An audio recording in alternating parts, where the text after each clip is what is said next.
মূলা একটি শীতকালীন সবজি। এর বৈজ্ঞানিক নাম রাফানাস স্যাটাইভাস।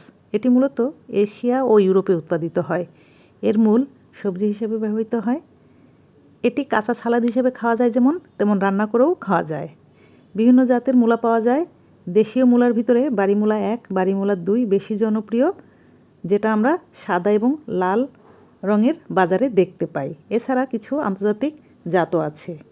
মূলা পুষ্টিগুণ সম্পন্ন একটি সবজি।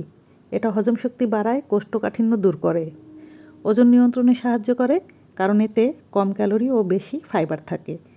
মূলাতে ভিটামিন সি থাকার কারণে রোগ প্রতিরোধ ক্ষমতা বাড়ায়, এমনকি ঠান্ডা কাশিতেও খুব উপকারী। এই সবজিটি পটাশিয়াম সমৃদ্ধ বলে রক্তচাপ নিয়ন্ত্রণে রাখে। এটি অ্যান্টিঅক্সিডেন্টে ভরপুর, তাই হৃদরোগের ঝুঁকিও কমায়।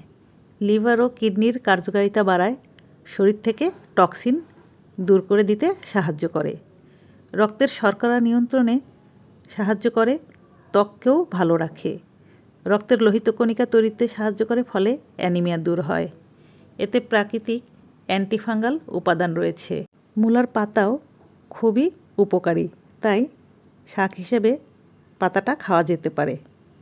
অতিরিক্ত মূলা খেলে গ্যাস, পেট ফাঁপা, ডিহাইড্রেশন ইত্যাদি হতে পারে, তাই পরিমিত খাওয়া ভালো। খালি পেটে কাঁচা মূলা খাওয়া একদমই ঠিক নয়। যাদের কিডনিতে পাথর ও পিত্তথলির সমস্যা আছে তারা অবশ্যই চিকিৎসকের পরামর্শ নিয়ে মূলা খেতে পারেন। লো ব্লাড প্রেশার বা ডায়াবেটিস থাকলেও মূলা খাওয়া ঠিক নয়।